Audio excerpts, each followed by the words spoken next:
नमस्कार विद्यार्थी मित्रांनो, हिस्ट्री बाय संतोष चव्हाण या आपल्या ऑफिशियल युट्यूब चॅनलवर तुम्हा सर्व विद्यार्थी मित्रांचं पुन्हा एकदा खूप खूप स्वागत. मित्रांनो, आजपासून आपण एक आगळे वेगळे इनिशिएटिव्ह घेतले आहे, ज्यामध्ये मी तुम्हाला इतिहास या विषयाचे 1000 क्वेश्चन पेपर या लेक्चर सिरीजच्या माध्यमातून सॉल्व्ह करून देणार आहे. तर लक्षात घ्या, 1000 प्रश्न जर का आपण येत्या काळामध्ये जर सॉल्व्ह केले तर तुम्हाला मी गॅरंटेड देतो की आगामी स्पर्धा परीक्षांमध्ये तुम्हाला पैकीच्या पैकी मार्क इतिहास या विषयामध्ये जरूर या ठिकाणी मिळतील. आता लक्षात घ्या, हे 1000 प्रश्नांची जी सिरीज आपण या ठिकाणी सुरू करतोय त्यामध्ये दररोज तुम्हाला मी 15 प्रश्न या ठिकाणी देणार आहे आणि या 15 प्रश्नांच्या माध्यमातून तुम्हाला ते प्रश्न या ठिकाणी सॉल्व्ह करायचे आहेत, हे इथे या ठिकाणी लक्षात घ्या. आता बघा, हे सगळं करत असताना मी तुम्हाला जे काही स्लाइड देईल तर त्या स्लाइडवर तुम्हाला या प्रकारचा या ठिकाणी क्वेश्चन आल्यानंतर तुम्हाला इथं या प्रकारचं स्टॉप वॉच दिलं जाईल आणि त्या स्टॉप वॉचच्या माध्यमातून तुम्हाला केवळ तो प्रश्न सॉल्व्ह करण्यासाठी 10 सेकंदाचाच या ठिकाणी अवधी असेल. तर 10 सेकंदामध्ये तुम्हाला त्या प्रश्नाचं उत्तर तुम्हाला या ठिकाणी द्यायचं आहे. आपल्या कमेंट बॉक्समध्ये त्याचा पर्याय तुम्हाला या ठिकाणी द्यायचा आहे. या प्रकारचं इनिशिएटिव्ह आपण या ठिकाणी करतोय. तुमची इन्व्हॉल्वमेंट खूप जास्त आहे, खूप जास्त गरजेचं आहे. तुमच्या मित्रांना देखील या प्रकारच्या लेक्चर सिरीज मध्ये या ठिकाणी जॉईन करायला जरूर सांगा, कारण इतिहास या विषयाचे 1000 क्वेश्चन हे आपण या लेक्चर सिरीजच्या माध्यमातून या ठिकाणी करणार आहोत पूर्ण. लक्षात घ्या, जरी लोकसभेच्या निवडणुकीमुळे आपली परीक्षेची तारीख पुढे गेली असली तरी या प्रकारच्या वेळेचा दुरुपयोग तुमच्याकडनं होऊ देऊ नका. त्याचा सदुपयोगच आपला झाला पाहिजे. कारण लक्षात घ्या, स्पर्धा परीक्षेचं एक आगळं गणित आहे. ते असं की जर का स्पर्धा परीक्षेची तयारी करत असताना खंड जर पडला तर मात्र प्रॉब्लेम होतो. तो खंड पडू देऊ नका. अभ्यासात सातत्य या ठिकाणी ठेवा. परीक्षा होईल, परीक्षा घेण्याची जबाबदारी आयोगाची आहे, तुमची जबाबदारी आहे अभ्यास करण्याची. आणि त्यामुळे मित्रांनो, या प्रकारच्या लेक्चर सिरीजचा जरूर तुम्ही बेनिफिट या ठिकाणी उचला. तर या प्रकारे आपण ही लेक्चर सिरीज आतापासून सुरू करतोय. पहिला प्रश्न मी तुम्हाला इथे या ठिकाणी देतोय. तो प्रश्न व्यवस्थित पहा आणि त्याचं राईट आन्सर या ठिकाणी लवकरात लवकर या ठिकाणी सॉल्व्ह करण्याचा प्रयत्न करा. भारतातील देशी शासकांद्वारे इंग्रजांसोबत झालेल्या तहाची कालानुक्रमे मांडणी करा, अशा प्रकारचा हा प्रश्न या ठिकाणी आहे. आणि यामध्ये म्हटलेलं आहे की अमृतसरचा तह, अलाहाबादचा तह, श्रीरंगपट्टणमचा तह आणि सालबाईचा तह. तर तुम्हाला काय करायचं, या तहाची कालानुक्रमे मांडणी करायची आहे, हे इथे या ठिकाणी लक्षात घ्या. तर इथं स्टॉपवॉच मी दिलेला आहे. या स्टॉपवॉचच्या माध्यमातून तुम्हाला या प्रश्नाचं राईट आन्सर या ठिकाणी द्यायचं आहे. तुमचा वेळ या ठिकाणी सुरू होतोय आता. तुम्हाला विदिन 10 सेकंड मध्ये या प्रश्नाचं योग्य उत्तर द्यायचं आहे. लवकरात लवकर प्रश्नाचं योग्य उत्तर या ठिकाणी द्या. कमेंट बॉक्स मध्ये या ठिकाणी पर्याय तो या ठिकाणी लिहा. आता पहा, इथं आपल्याला दिसतं की या प्रकारचे तह, तर इथं दिसून येतं की अलाहाबादचा तह कधी झाला, तर अलाहाबादचा तह जो आहे हा 1765 साली या ठिकाणी झाला. आपल्याला माहिती आहे 1765 ला अलाहाबादचा तह झाला. त्यानंतर सालबाईचा तह या ठिकाणी होतो. 1784 ला सालबाईचा तह झाल्याचं एकंदरीत या ठिकाणी पाहायला भेटतं. त्यानंतर जर आम्ही या ठिकाणी पाहिलं तर श्रीरंगपट्टणमचा तह झाला, तो 1792 ला टिपू सुलतान सोबत या ठिकाणी केलेला आहे. आणि अमृतसरचा तह हा 1809 ला झालेला आहे, तो महाराजा रणजित सिंह सोबत केल्याचं दिसून येतं. आणि म्हणून मग आधी ब आहे, नंतर ड आहे, नंतर क आहे, नंतर अ आहे. पर्याय क्रमांक 2 हे या प्रश्नाचं राईट आन्सर या ठिकाणी पाहायला भेटतं. तर या प्रकारचा हा प्रश्न, पहिलाच प्रश्न आपण या ठिकाणी सॉल्व्ह केला. कमेंट मध्ये तुम्ही या ठिकाणी तुमचं पर्याय उत्तर हे देण्याचा जरूर प्रयत्न करा. विद्यार्थी मित्र, हे तुमच्यासाठी सुरू केलेली एक महत्वाची सिरीज आहे. दुसरा प्रश्न आता आपण इथे या ठिकाणी पाहूया. आता बघा, हा दुसरा प्रश्न आपल्याला पाहायला भेटतो काय, इथं म्हटलेलं आहे की 1920च्या दशकात स्थापन करण्यात आलेल्या समता समाज संघाची स्थापना खालीलपैकी कोणी केलेली आहे. तर समता समाज संघ जो आहे, तर त्या समता समाज संघाची स्थापना या ठिकाणी खालीलपैकी कोणी केली आहे. वीरा शिंदे, भास्करराव जाधव, डॉक्टर BR आंबेडकर आणि शाहू महाराज, अशा प्रकारचे पर्याय इथे या ठिकाणी आहे. तर तुम्हाला केवळ 10 सेकंदामध्ये या प्रश्नाचं राईट आन्सर या ठिकाणी द्यायचंय. तुमचा वेळ होतोय आतापासून सुरू. चलो द्या, पटकन उत्तर या ठिकाणी द्या. त्या प्रश्नाचं योग्य उत्तर द्या पटकन. 10 सेकंदामध्ये तुम्हाला या प्रश्नाचं उत्तर या ठिकाणी द्यायचंय. यस, तुमचा टाइम समाप्त झालेला आहे. तर इथं पाहायला भेटतं की याचं right answer doctor Babasaheb Ambedkar हे या ठिकाणी लक्षात घ्या. तर बाबासाहेब आंबेडकरांनी ही महत्वाची संघटना स्थापन केली 1927 साली. मुद्दा नीट या ठिकाणी लक्षात घ्या. आता बघा या संघटनेची पार्श्वभूमी काय आहे ती थोडीशी मी तुम्हाला इथं सांगण्याचा प्रयत्न करेल. बाबासाहेब आंबेडकरांनी 1924 ला बहिष्कृत हितकारी सभेची स्थापना केली होती. बहिष्कृत हितकारी सभेची स्थापना करतानाच बाबासाहेबांनी समाजातील विविध जाती धर्माच्या लोकांना ज्यांना अस्पृश्यता समाप्त करायची, जाती व्यवस्था नष्ट करायची, हिंदू समाजाची नव्यानं समतेच्या आधारावर पुनर्रचना करायची आहे, अशा सर्व लोकांना बाबासाहेबांनी एकत्र केलं आणि बहिष्कृत हितकारी सभेमध्ये हे सर्व लोक एकत्र आले. साहजिकच या बहिष्कृत हितकारी सभेच्या माध्यमातून महाडचा 14 तळी सत्याग्रह करण्यात आला आणि त्याच वेळेस मनुस्मृतीचा दहनाचा पण कार्यक्रम इथे या ठिकाणी आखला गेला. साहजिकच मग बाबासाहेबांच्या सोबत असणारे उच्चवर्णीय ब्राह्मण त्यांच्या सहकार्यांना विरोध झाला त्यांच्या ज्ञाती बांधवांकडनं आणि मग त्या ज्ञाती बांधवांनी त्यांच्या सामाजिक बहिष्कारासारखं हत्यार उपसल्याचं दिसून येतं. मग बाबासाहेब आंबेडकरांनी यातून पर्याय निर्माण करण्याचा विचार केला आणि त्यातून मग बहिष्कृत हितकारी सभेमध्ये जे पण लोक या ठिकाणी उच्चवर्णीय ब्राह्मण सहभागी आहेत त्यांच्यासाठी त्यांनी एक नवं संघटन सुरू केलं ज्याचंच नाव आहे समता समाज संघ, जे 1927 ला स्थापन झालेलं आहे. आणि लक्षात घ्या या संघटनेचे अध्यक्ष हे स्वतः डॉक्टर बाबासाहेब आंबेडकर होते. संघटनेचं वैशिष्ट्य असं आहे की जगाच्या पाठीवर हे एकमेव असं संघटन आहे की ज्या संघटनेचे सर्व सदस्य हे ब्राह्मण आहे आणि त्याचा अध्यक्ष अस्पृश्य व्यक्ती म्हणजे बाबासाहेब आहे. तर हा मुद्दा या ठिकाणी लक्षात घ्या. याचबरोबर या संघटनेचं दुसरं वैशिष्ट्य आहे की या संघटनेच्या माध्यमातून समता या नावाचं वृत्तपत्र बाबासाहेब सुरू करतात एकंदरीत दिसून येतं. आणि या समता या वृत्तपत्राचे या ठिकाणी संपादक कोण होते तर देवराम नाईक हे नाव लक्षात ठेवायचं. देवराम नाईक जे आहे हे देवराम नाईक हे या प्रकारच्या वृत्तपत्राचे इथे या ठिकाणी संपादक राहिल्याचं एकंदरीत पाहायला भेटतं. तर खूप महत्वाचा मुद्दा आपण लक्षात घ्या. तर बाबासाहेब आंबेडकरांनी समाज समता संघाची स्थापना केल्याचं दिसतं. तर आता लक्षात घ्या 2024 चाललं आहे, 2027 ला याला 100 वर्ष पूर्ण होईल. त्यामुळे 24, 25, 26च्या पेपरमध्ये हा प्रश्न तुम्हाला पाहायला जरूर मिळेल. नेक्स्ट क्वेश्चन लगेच तुम्हाला देतो बघा. 1857च्या उठावाबाबत काय खरे नाही असा प्रश्न आहे. काय खरे नाही असं विचारलेलं आहे. ज्यामध्ये म्हटलेलं आहे उठावकर्त्यांनी उठावाची तारीख 31 मे निश्चित केली. उठावा दरम्यान हिंदू मुस्लिम ऐक्य दिसून येत नाही. उठावाचा परिणाम हिंदू मुस्लिम यांच्यात फूट पडली आणि उठावामुळे भारतीय स्वातंत्र्याला प्रेरणा मिळाली. तर हे 4 पर्याय तुमच्या समोर दिलेले आहेत. तुम्हाला यातून योग्य उत्तर या ठिकाणी द्यायचं आहे. तुमचा वेळ सुरू होतोय आता, लगेच लक्षात घ्या.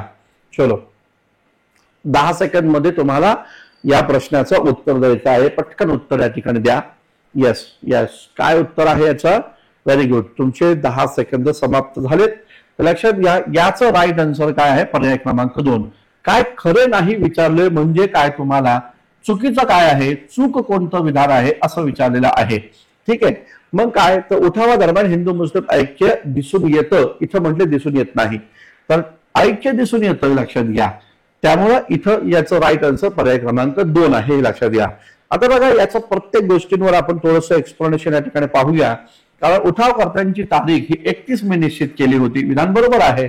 31 मेला सामूहिक विद्रोह होणार होता. मात्र उठाव सुरू झाला 31 मेच्या आधी 10 मेलाच. 10 मेला मेरठ मध्येच उठावाला सुरुवात झाली. हिंदू मुस्लिम ऐक्य दिसून येतं हे लक्षात घ्या. या उठावाचा परिणाम हिंदू मुस्लिम यांच्यात फूट पडली. म्हणजे उठाव झाल्यानंतर काय झालं, ब्रिटिश राज्यकर्त्यांनी फोडा आणि राज्य करा, फोडा आणि राज्य करा या प्रकारचा नियम आणला, ज्यामध्ये हिंदू मुस्लिमांमध्ये फूट पाडण्याचं षडयंत्र ब्रिटिश राज्यकर्त्यांनी आणलं. पण उठावाचा परिणाम हिंदू मुस्लिमांमध्ये फूट पडली आणि उठावामुळे भारतीय स्वातंत्र्याला प्रेरणा मिळाली. एकदम बरोबर आहे. कारण 1857च्या उठावामध्ये जे जे लोक धारातीर्थी पडले, मग ज्यामध्ये झाशी राणी लक्ष्मीबाई असू द्या, तात्या टोपे असू द्या, कुंवर सिंह या ठिकाणी असू द्या, नानासाहेब पेशवे असू द्या, राणी बेगम हजरत महल या ठिकाणी असू द्या, हे सर्व गदा या ठिकाणी भारतीय स्वातंत्र्य चळवळीचे एक प्रेरणास्थान या ठिकाणी बनल्याचं दिसून येतं. या प्रकारचा हा राईट आन्सर पर्याय क्रमांक 2 हे या ठिकाणी लक्षात घ्या. कमेंट बॉक्समध्ये याचा पर्याय तुम्ही लिहिण्याचा प्रयत्न या ठिकाणी जरूर करा, केवळ पाहण्याची भूमिका ठेवू नका. चला नेक्स्ट क्वेश्चन आपण पाहूया. आता बघा इथे प्रश्न या ठिकाणी काय आहे, सामाजिक रोषाला बळी पडून खालीलपैकी कोणत्या समाज सुधारकांनी प्रायश्चित्त घेतलं, अशा प्रकारचा प्रश्न आहे. सामाजिक रोषाला बळी पडून कोणत्या समाज सुधारकांनी प्रायश्चित्त घेतलं. लोकहितवादी उर्फ गोपाळ हरी देशमुख, न्यायमूर्ती महादेव गोविंद रानडे, बाळशास्त्री जांभेकर आणि दादोबा पांडुरंग तरखडकर या प्रकारचे 4 समाजसुधारकांची नावं दिलेत. तुम्हाला हे पाहायचंय की कोणी प्रायश्चित्त घेतलं. तर तुमचा वेळ आता सुरू होतोय. 10 सेकंदामध्ये उत्तर तुम्ही या ठिकाणी द्या. कमेंट बॉक्समध्ये तुमचं उत्तर या ठिकाणी नोंद करून ठेवा. पटकन उत्तर नोंद करून ठेवा. 10 सेकंद तुमचे संपले आहेत. आता आपण पाहूया याचा राईट आन्सर वरील सर्व अ ब क ड हे सगळेच आहे हे लक्षात घ्या. का बरं? कारण लोकहितवादी म्हणजे गोपाळ हरी देशमुख यांनी जर आम्ही पाहिलं तर लग्न पत्रिकेचं प्रकरण होतं. लग्न पत्रिका प्रकरण जे आहे तर त्या लग्न पत्रिका प्रकरणामध्ये यांना प्रायश्चित्त घ्यावं लागलं. न्यायमूर्ती रानडे जे आहेत तर त्या न्यायमूर्ती रानडेंना पंचहौद मिशन जे आहे तर त्या पंचहौद मिशन मध्ये त्यांना प्रायश्चित्त घ्यावं लागलं न्यायमूर्ती रानडेंना. बाळशास्त्री जांभेकर आणि त्याचबरोबर दादोबा पांडुरंग तरखडकर यांना शेषाद्री प्रकरण जे आहे तर त्या शेषाद्री प्रकरणामध्ये यांना प्रायश्चित्त घ्यावं लागल्याचं एकंदर दिसतं. त्यामुळं पर्याय क्रमांक सगळे बरोबर आहे ते लक्षात घ्या. अ ब क ड बरोबर आहे. मग कोणते समाजसुधारक त्यांनी प्रायश्चित्त घेतलं नाही तर विष्णू शास्त्री पंडित. नाव नीट लक्षात घ्या. विष्णू शास्त्री पंडितांनी प्रायश्चित्त घेण्यास नकार दिल्याचं एकंदर त्या ठिकाणी पाहायला भेटतं. त्यांना पण लग्न पत्रिके प्रकरणात सामाजिक बहिष्काराला सामोरं जावं लागलं होतं असं एकंदर दिसतं. चलो नेक्स्ट क्वेश्चन पाहूया. आता बघा इथं हा प्रश्न व्यवस्थितरित्या या ठिकाणी पहा, तो व्यवस्थितरित्या समजावून घ्या. यामध्ये म्हणजे जोड्या जुळवा. सोशल सर्व्हिस लीग, स्वतंत्र प्रागतिक पक्ष, स्वाभिमानी पक्ष आणि काँग्रेस लेबर पार्टी एका बाजूला राजकीय पक्ष आहे आणि दुसऱ्या बाजूला त्या राजकीय पक्षाचे संपादक किंवा संस्थापक या ठिकाणी आपल्याला दिसून येतं. या प्रकारचा हा प्रश्न आहे. तुम्हाला योग्य उत्तर या ठिकाणी द्यायचं आहे. जोड्या जुळवाचा हा प्रश्न आहे. तुम्हाला असे प्रश्न येतात बरं का. तर आता तुम्हाला मी तुमचा वेळ सुरू देतोय. लगेच या ठिकाणी तुमचा वेळ सुरू झालाय. 10 सेकंड मध्ये याचं उत्तर या ठिकाणी द्या. पहा, अत्यंत खेळीमेळीच्या वातावरणामध्ये आपण या प्रकारचं ही एक प्रकारची सराव पेपरची सिरीज सुरू केलेली आहे. तेच तुमचा वेळ इथं समाप्त झालेला आहे. आता बघा सोशल सर्व्हिस लीग जर आम्ही पाहिली ती नारायण मल्हार जोशीनं सुरू केली. त्याचबरोबर नारायण मल्हार जोशी कुठे आहे तर लगेच इथं या ठिकाणी दिसतं. स्वतंत्र प्रागतिक पक्ष सुरेंद्रनाथ बॅनर्जींनी सुरू केलेला आहे. तर कुठे आहे सुरेंद्रनाथ बॅनर्जींचा? या प्रकारचा पर्याय क्रमांक 4 हे राईट आन्सर आहे. स्वाभिमानी पक्ष ज्याला सेल्फ रिस्पेक्ट मुवमेंट म्हणतात ते रामास्वामी पेरियार नायकर यांचा आहे आणि काँग्रेस लेबर पार्टी हे श्रीपाद अमृत डांगे यांनी सुरू केलेलं महत्वाचं या ठिकाणी संघटना आपल्याला पाहायला भेटतं. म्हणून पर्याय क्रमांक 4 हे राईट आन्सर. आता बघा सोशल सर्व्हिस लीग कधी सुरू झाली तर सन 1911 ला. स्वतंत्र प्रागतिक पक्ष कधी सुरू झाला तर 1918 ला. स्वाभिमानी पक्ष कधी सुरू झाला तर 1925 ला आणि काँग्रेस लेबर पार्टी कधी सुरू झाली तर 1924 ला. तर या प्रकारचं हे महत्वाचं संघटन राजकीय पक्ष आणि त्याच राजकीय पक्षाचे संस्थापक कोण होते यांच्या जोड्या जुळवाचा प्रश्न आपण पाहिला. नेक्स्ट क्वेश्चन आपण लगेच या ठिकाणी पाहूया. आता बघा हा एक प्रश्न आपल्याला दिसतो. आमच्या मरणाची तारीख हा इंग्रज कोण ठरवणार असा सवाल करून खालीलपैकी कोणत्या क्रांतिकारकानं 164 दिवसांचं उपोषण केलं आणि त्यातच त्याचं निधन झालं. तर कोणता क्रांतिकारक आहे ज्यानं 164 दिवसांचं उपोषण केलं होतं आणि त्या उपोषणात त्याचं निधन झालं? तर हेमचंद्र दास, जतीन दास, भगवती चरण बोहरा आणि भिकू फांगी विजय या प्रकारचे पर्याय आहे. तुमचा वेळ सुरू होतोय आता. लगेच या ठिकाणी या प्रश्नाचा राईट आन्सर द्या. 10 सेकंदामध्येच तुम्हाला प्रश्न जो आहे तो त्याचं उत्तर या ठिकाणी द्यायचं आहे. लवकरात लवकर याचं उत्तर या ठिकाणी द्या. यस, याचं राईट आन्सर जर आपण या ठिकाणी पाहिलं तर या ठिकाणी आहे भिकू फांगी विजय. ठीक आहे. कमेंट बॉक्स मध्ये पर्यायाचं उत्तर या ठिकाणी जरूर तुम्ही द्या. तो क्रमांक या ठिकाणी द्या. तुमची इन्व्हॉल्वमेंट खूप गरजेचं आहे आणि जर तुम्ही इन्व्हॉल्वमेंट तुमची दाखवत नसाल तर हे लेक्चर मी बंद करेल. लक्षात घ्या, कारण हे तुमच्यासाठी सुरू केलेला उपक्रम आहे. ठीक आहे. तर भिकू फांगी विजय हे याचं राईट आन्सर आपल्याला या ठिकाणी पाहायला भेटतं. आता बघा इथे आपल्याला या ठिकाणी दिसतं याची पार्श्वभूमी काय आहे ते नीट समजून घ्या. जतीन दास जे होते हे जतीन दास भगतसिंग राजगुरू सुखदेव यांनी सुरू केलेल्या संघटनेचे सदस्य राहिले. हिंदुस्थान रिपब्लिकन सोशलिस्ट असोसिएशन किंवा हिंदुस्थान सोशलिस्ट रिपब्लिकन असोसिएशनचे कार्यकर्ते होते. सर्व कार्यकर्त्यांना जेव्हा तुरुंगात अटक केलं गेलं तेव्हा भगतसिंग आणि त्याच्या सहकाऱ्यांनी तुरुंगातच आपल्याला राजकीय कैदी म्हणून मान्यता द्यावी यासाठी त्यांनी या ठिकाणी अन्न पाणी सत्याग्रह सुरू केला होता. आणि त्या अन्न पाणी सत्याग्रहामध्ये हे जे जतीन दास आहे या जतीन दासनं 63 दिवस जे आहे 63 दिवस त्यांनी या ठिकाणी इथं उपोषण केल्याचं या ठिकाणी दिसतं आणि 64व्या दिवशी त्यांचं निधन झाल्याचं एकंदरीत पाहायला भेटतं. जतीन दासकडनं प्रेरणा घेऊन या भिकू फांगी विजय जे आहे या भिकू फांगी विजयनं त्या ठिकाणी इनिशिएटिव्ह घेतली आणि मग त्यानं हा कोण कार्यकर्ता होता, हा एका केसमध्ये रंगूनमध्ये क्रांतिकारकच होता, मात्र एका केसमध्ये रंगूनमध्ये त्याला अटक करून ठेवली होती, त्याला जन्मठेपाची शिक्षा, फाशीची शिक्षा झाली होती. तेव्हा या भिकू फांगे विजयने म्हटला हे इंग्रज लोक कोण आमच्या मरणाची तारीख या ठिकाणी निश्चित करणार, म्हणून मग यानं स्वतःच 164 दिवस उपोषण करून या प्रकारे रंगूनच्या तुरुंगामध्ये त्यानं आपलं या ठिकाणी देह संपवलेला आहे असं दिसतं. तर भिकू फांगे विजय हे या प्रश्नाचं राईट आन्सर या ठिकाणी पाहायला भेटतं. आता हेमचंद्रदास कानुनगो कोण होते, तर लक्षात घ्या बंगाल प्रांतामध्ये अनुशीलन समिती नावाची एक संघटना या ठिकाणी कार्यरत होती आणि या संघटनेच्या वतीनं हेमचंद्रदास कानुनगोला रशियामध्ये पाठवलं बॉम्ब बनवण्याचं प्रशिक्षण घेण्यासाठी. तर हा मुद्दा या ठिकाणी लक्षात घ्या. आणि भगवती चरण वोहरा यांनी बॉम्ब क्रांतिकारक यांनी एक महत्वाचा ग्रंथ लिहिला ज्या ग्रंथाचं नाव होतं the philosophy of bomb. The philosophy of bomb हा ग्रंथ लिहिणारे भगवती चरण वोहरा हा मुद्दा या ठिकाणी लक्षात घ्या. या प्रकारचा हा प्रश्न आपण इथे या ठिकाणी पाहिलेला आहे. आता नेक्स्ट क्वेश्चन आपण इथे या ठिकाणी पाहूया. आता बघा इथं प्रश्न आहे हरिद्वार येथे गुरुकुलची स्थापना करणारे स्वामी श्रद्धानंद यांचं मूळ नाव काय आहे. स्वामी श्रद्धानंदांचं मूळ नाव काय, अशा प्रकारचा प्रश्न या ठिकाणी विचारलेला आहे. मग इथं पाहायला भेटतं लाला हंसराज, लाला मुंशीराम, पंडित लेखाराम आणि त्यानंतर आहे गदाधर चट्टोपाध्याय. अशा प्रकारचे प्रश्न इथे या ठिकाणी दिलेले आहेत. तर तुम्हाला याचं योग्य उत्तर या ठिकाणी सांगायचंय की स्वामी श्रद्धानंदांचं मूळ नाव काय आहे. तर हे प्रश्न असे प्रश्न विचारलेले होते अगोदर, तुमचा वेळ सुरू होतो आता. त्या पटकन उत्तर स्वामी श्रद्धानंदांचं मूळ नाव काय होतं, तर ते प्रश्न या ठिकाणी सांगा पटकन. यस, तर बघा 10 सेकंद तुमचे कंप्लीट झाले.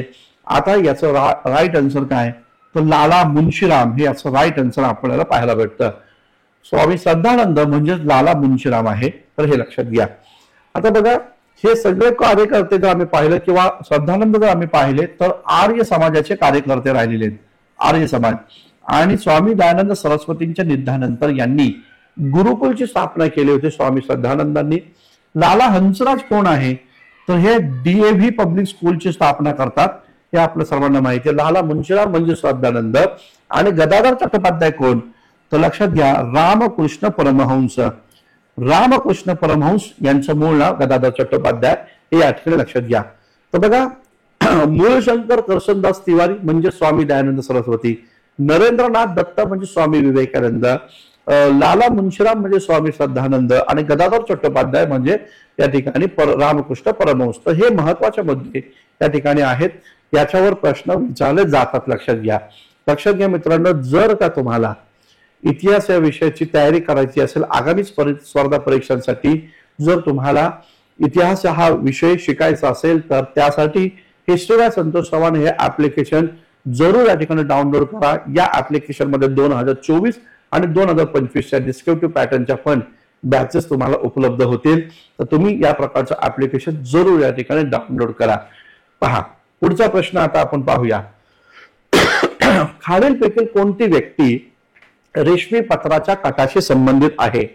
कोणती व्यक्ती रेशमी पत्राच्या कटाशी संबंधित आहे अशा प्रकारचा प्रश्न इथे या ठिकाणी दिलेला आहे. रेशमी पत्रांचा कट काय प्रकरण आहे ते मी तुम्हाला इथं सांगलेलंच, परंतु या प्रश्नाचं योग्य उत्तर तुम्हाला द्यायचंय. पर्याय आहेत मौलवी ओबेदुल्ला सिंधी, करताल सिंह सरबा, सोहन सिंह भाकणा आणि सुभाषचंद्र बोस. या प्रकारचा हा प्रश्न आहे. तर तुम्हाला आता राईट आन्सर द्यायचा आहे. तुमचा वेळ या ठिकाणी आता सुरू होतोय. तो हे खूपच जास्त झालं ना, तर तुमचा आता वेळ जो आहे तो या ठिकाणी आता सुरू करूया आपण. तर लक्षात घ्या इथं आता सुरू होतोय. 10 सेकंद तुम्हाला या ठिकाणी उत्तर द्यायचं 10 सेकंदामध्ये. ठीक आहे, द्या पटकन उत्तर द्या. रेशमी पत्राचा कटाशी संबंधित व्यक्ती कोण, या प्रकारे. Yes, very good. तर आता बघा इथं पाहायला भेटतं की मौलवी ओबेदुल्ला सिंधी हे याचं राईट आन्सर या ठिकाणी आहे. आता या मागचं काय कारण आहे, या मागची पार्श्वभूमी काय आहे ती आपल्याला माहिती असणं गरजेचं आहे. बघा आता हे काय होतं प्रकरण, आपल्या सर्वांना माहिती आहे की 1914 ते 1918 या दरम्यान पहिलं जागतिक महायुद्ध सुरू झाल्याचं एकंदर दिसतं, फर्स्ट वर्ल्ड वॉर. तर फर्स्ट वर्ल्ड वॉर या काळामध्ये सुरू झालेलं होतं. मग या फर्स्ट वर्ल्ड वॉर मध्ये ब्रिटन हा महायुद्धामध्ये गुंतलेला होता. मग या प्रकारे या ब्रिटनचा जो महायुद्धामध्ये यांनी सहभाग घेतलेला आहे तो तिथं जो अडकून पडलेला आहे त्याचा फायदा घेण्याचा विचार भारतीय क्रांतिकारकांनी घेतला. आणि त्यामध्ये हे जे ओबेदुल्ला सिंधी जे होते, त्या ओबेदुल्ला सिंधींनी एकूण 7 रेशमी पत्र भारतातल्या विविध ठिकाणी विविध क्रांतिकारकांना पाठवल्याचं दिसतं. त्यातलं एक पत्र जे होतं, तर एक पत्र हे पंजाबमध्ये या ठिकाणी पाठवल्याचं पाहायला भेटतं. आणि एक पत्र जे आहे तर ते एक पत्र वायव्य सरहद्द प्रांत जो आहे तर वायव्य सीमा प्रांतामध्ये पाठवल्याचं दिसतं. तर काय होतं या पत्रामध्ये, रेशमी पत्र, रेशमी रुमालावर लिहिलेलं हे पत्र होतं. आणि ते पत्र या ठिकाणी त्या लोकांपर्यंत पोहोचलं. त्याच्यामध्ये असं म्हटलं की ब्रिटिश महायुद्धामध्ये गुंतलेले आहेत, अशाच वेळेस या ठिकाणी आपण सैनिकांना सोबत घेऊन, म्हणजे भारतीय सैनिक जे होते त्यांना सोबत घेऊन आपण इंग्रजांची सत्ता उलटवून टाकण्याचा प्रयत्न करायला हवा आणि तिथे स्वतःचं गव्हर्नमेंट स्थापन करायला हवं.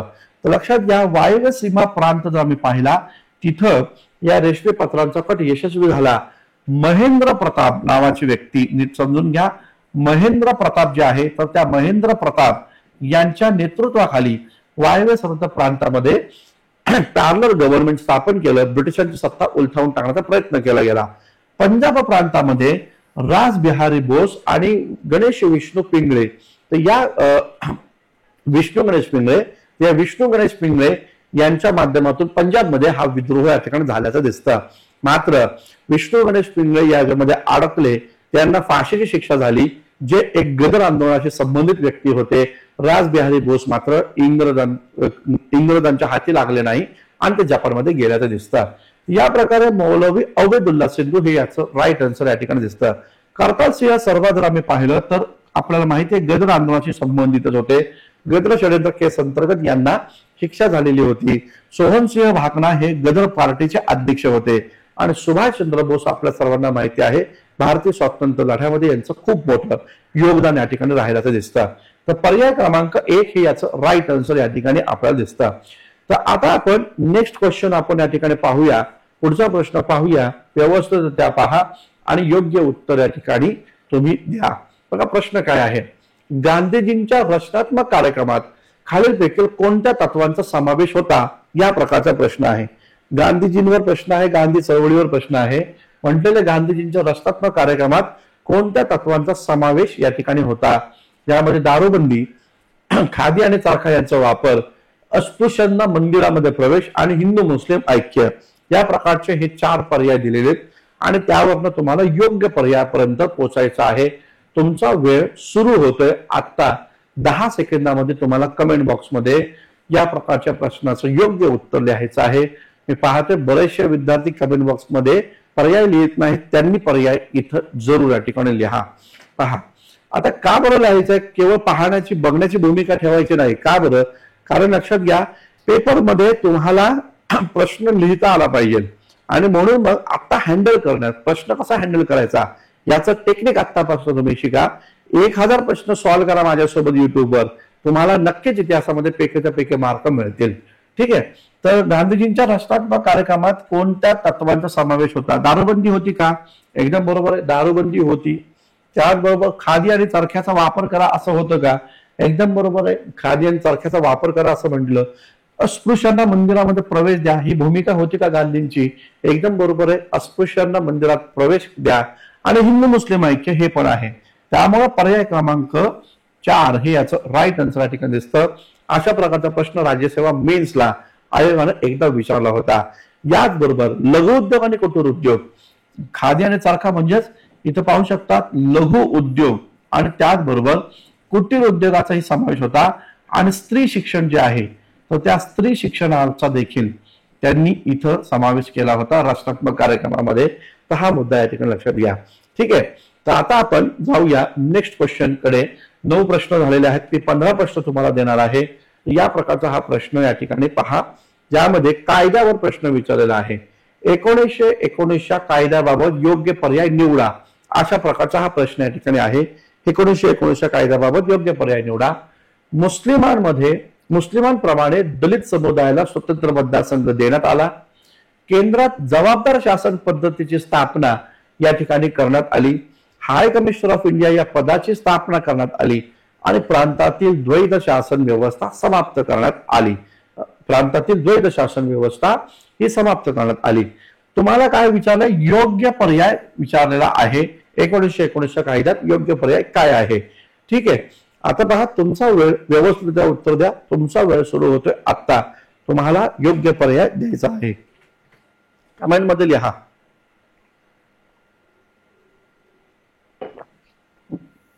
ओके, चलो आता आपण जाऊया त्याचं एक्सप्लेनेशन कडे. याचं राईट आन्सर काय की 1919च्या कायद्याद्वारे हाय कमिशनर ऑफ इंडिया या पदाची स्थापना करण्यात आली. ठीक आहे, मुस्लिमांप्रमाणे दलित समुदायाला स्वतंत्र मतदारसंघ दिला का? 1919च्या कायद्याद्वारे नाही. तर दलितांना स्वतंत्र मतदारसंघ रॅमसे मॅकडॉनल्डच्या घोषणेमध्ये होता, जातीय निवाड्यामध्ये होता. मुद्दा नीट लक्षात घ्या. केंद्रात जबाबदार शासन पद्धती स्थापना करण्यात आली का? नाही. तर केंद्रात जबाबदार शासन पद्धती जी आहे ती 1935च्या कायद्या अंतर्गत या ठिकाणी आल्याचं दिसून येतं. हाय कमिशनर ऑफ इंडिया 1919च्या कायद्यामध्ये आहे. लक्षात घ्या, विलियम मेयर हे नाव विसरायचं नाही. William mayor. तर विलियम मेयर ही पहिली व्यक्ती the high commissioner of India या पदावर विराजमान झालेली.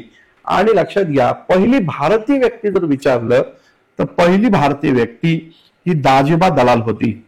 दाजिबा दलाल ही पहिली भारतीय व्यक्ती या पदावर नियुक्त झालेली आहे. मुद्दा त्या ठिकाणी लक्षात घ्या. हाय कमिशनर ऑफ इंडिया या पदावर विराजमान होणारे पहिली व्यक्ती विलियम मेयर आणि त्याचबरोबर पहिली भारतीय व्यक्ती म्हटलं तर दाजिबा दलाल. 1924ला दाजिबा दलाल युकेचे the high commissioner of India झाल्याचं दिसतं, भारतीय उच्चायुक्त बनल्याचं दिसतं.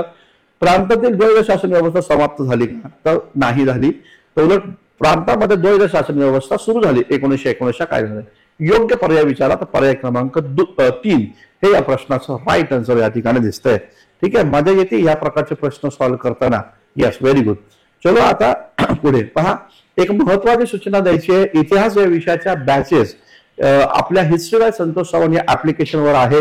जर का तुम्हाला कंबाईनची तयारी करायची, राज्यसभेची करायची, 2024 ची सोडून 25 ची तयारी करायची आहे, तर त्याच्यासाठी पण तुम्हाला इथं महत्वाच्या बॅचेस इथं उपलब्ध करून दिलेल्या आहेत मी. तर कोणकोणत्या बॅचेस आहेत आपल्याकडे त्याची एकदा फक्त आपण इथे या ठिकाणी तोंड ओळख करून घेऊ. इतिहास ऑप्शनल आणि इतिहास जीएस या दोन्ही बॅचेस आहे 2025 ची तयारी करणाऱ्या विद्यार्थ्यांसाठी. 2025ला क्लास 1 ची पोस्ट ज्यांना हवी आहे त्यांनी हिस्ट्री ऑप्शनल जर त्यांचा असेल तर ऑप्शनलची बॅच जॉईन करा. त्याचबरोबर जीएस त्यांचा असेल तर जीएस साठी पण इथं बॅचेस उपलब्ध आहे.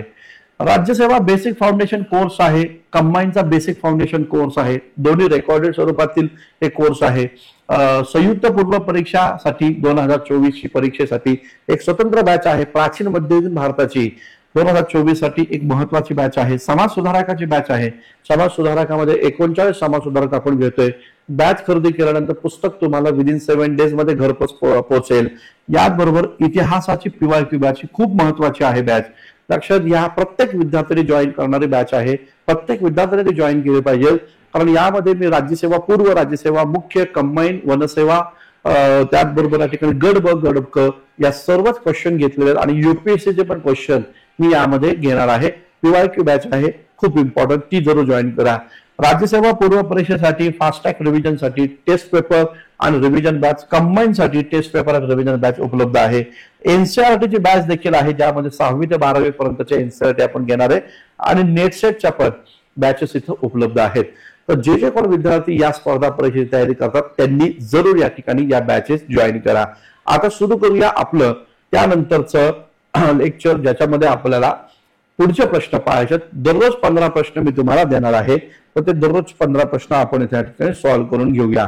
आता बघा, आंध्र प्रदेशातील शेतकरी आंदोलनादरम्यान साम्यवादी पक्षाचे लोक खालीलपैकी पक्षाचे लोक शेतकऱ्यांना डॅश आणि डॅश याबाबत प्रशिक्षण देत. म्हणजे इथे म्हटलेलं आहे की आंध्र प्रदेशातील शेतकरी आंदोलनादरम्यान साम्यवादी पक्षाचे लोक शेतकऱ्यांना कशाचं या ठिकाणी प्रशिक्षण देत. ब्रिटिश सरकार आणि ब्रिटिश कायदे यांचं प्रशिक्षण, साम्यवाद आणि समाजवादाचं प्रशिक्षण, राज्यशास्त्र आणि अर्थशास्त्राचं प्रशिक्षण आणि त्याचबरोबर धर्म आणि समाजाचं प्रशिक्षण. तर कशाचं प्रशिक्षण दिलं जात होतं असा प्रश्न या ठिकाणी आहे आंध्र प्रदेशात शेतकरी आंदोलनादरम्यान. तर याचं राईट आन्सर तुम्हाला द्यायचंय. 10 सेकंद तुम्हाला देतो, पटकन योग्य उत्तर या ठिकाणी द्या. खूप मजा येणार आहे आपल्या या प्रकारच्या रिव्हिजन, या प्रकारच्या टेस्ट पेपर लेक्चर सिरीज मध्ये. तर त्याचा तुम्ही या ठिकाणी सर्वांनी या ठिकाणी लाभ उचला, तुमच्या मित्रांना पण या ठिकाणी सांगा. ठीक आहे, पहा या प्रकारचा हा प्रश्न आहे. तर याचा राईट आन्सर राज्यशास्त्र आणि त्याचबरोबर अर्थशास्त्राचे धडे दिले जात होते. आंध्र प्रदेशामध्ये आंध्र रयत आंदोलन या नावाचं एक संघटन या ठिकाणी सुरू झालं होतं. हे जे आहे या ठिकाणी आंध्र रयत आंदोलन या नावाचं एनजी रंगा यांच्या माध्यमातून, एनजी रंगा जे आहे तर त्या एनजी रंगा यांच्या माध्यमातून हे आंध्र रयत आंदोलन या नावाचं एक संघटन स्थापन केलं, ज्यामध्ये साम्यवादी विचाराचे होते एनजी रंगा. आणि त्यामध्ये शेतकरी लोकांना शेतकरी लोकांची उन्हाळी शिबिरे घेतली जायची आणि या उन्हाळी शिबिरामध्ये राज्यशास्त्र आणि अर्थशास्त्र यांचे धडे या ठिकाणी शेतकऱ्यांना दिले जात होते, जेणेकरून राज्यशास्त्रामध्ये भारताचं राजकारण कसं चाललेले, भारताची आर्थिक नीती कशी आहे त्याबाबत शेतकऱ्यांना जागृत करण्याचा उद्देश इथे या ठिकाणी राहिल्याचं दिसून येतं. तर या प्रकारचा हा राईट आन्सर राज्यशास्त्र आणि अर्थशास्त्र एनजी रंगाने आंध्र रयत आंदोलन सुरू केल्याचं एकंदरीत पाहण्यात येतं. चलो नेक्स्ट क्वेश्चन आता आपण पाहूया. आता बघा 1942च्या भारत छोडो आंदोलनावर प्रश्न आहे. 1942च्या भारत छोडो आंदोलनात साम्यवादी पक्षाच्या कार्यकर्त्यांनी घेतलेल्या सहभागाची माहिती खालीलपैकी कोणत्या ग्रंथातून मिळते. बघा हे राज्यसेवेच्या लेवलचा प्रश्न आहे हा, की 1942च्या लढ्यामध्ये तर आपल्याला पाहायला भेटतं समाजवाद्यांनी 42च्या लढ्यामध्ये सहभाग घेतला, मात्र साम्यवाद्यांनी बहिष्कार टाकला होता. तर देखील साम्यवादी पक्षाचे काही कार्यकर्ते या 42च्या भारत छोडो आंदोलनामध्ये सहभागी होते. मग त्यांच्याबद्दलची माहिती कोणत्या ग्रंथातून मिळते. जिवंत कारतूस, India for independence, India wins freedom आणि वरीलपैकी सर्व या प्रकारचा. तर तुमचा वेळ सुरू होतोय आता. तुम्हाला 10 सेकंदामध्ये योग्य पर्यायाची उत्तरं या ठिकाणी द्यायची आहेत. पटकन उत्तर द्या, पर्याय लिहा कमेंट्स मध्ये. ठीक आहे, कमेंट्स मध्ये पर्याय लिहिताना दिसला पाहिजे तुम्ही. त्याचं राईट आन्सर आहे जिवंत कारतूस. आता जिवंत कारतूस हा ग्रंथ लिहिला कोणाचा होता हा जिवंत कारतूस. तर लक्षात घ्या, लोकशाहीर अण्णाभाऊ साठे जे आहेत, तर त्या लोकशाहीर अण्णाभाऊ साठे यांनी जिवंत कारतूस या नावाचा ग्रंथ लिहिला आणि यामध्ये त्यांनी साम्यवादी कार्यकर्ते कशा प्रकारे 42च्या लढ्यामध्ये सहभाग घेतला होता याची माहिती ते पुरवताना एकंदरीत दिसतं. इंडिया फॉर इंडिपेंडन्स हे सुभाषचंद्र बोस यांचा ग्रंथ आहे. जेव्हा सुभाषचंद्र बोस यांना अटक झाली अंदमान निकोबार मध्ये, तेव्हा त्यांनी इंडिया फॉर इंडिपेंडन्स या नावाचा ग्रंथ लिहिला. आणि India wins freedom Maulana Abul Kalam Azad जे आहे, मौलाना अबुल कलाम आझाद यांनी भारतीय स्वातंत्र्यावर जो ग्रंथ लिहिला तो आहे इंडिया विन्स फ्रीडम. मात्र 42च्या लढ्याबद्दलची माहिती, साम्यवादी पक्षाने त्यामध्ये सहभाग घेतल्याची माहिती अण्णाभाऊ साठे जिवंत कारतूस मध्ये देत आहेत. मुद्दा नीट या ठिकाणी लक्षात घ्या. ठीक आहे, चलो त्यानंतरचा आता प्रश्न आपण पाहूया. 13वा प्रश्न आहे, दुसऱ्या महायुद्धाच्या दरम्यान खालीलपैकी कोणी द ग्रेट डिक्टेटर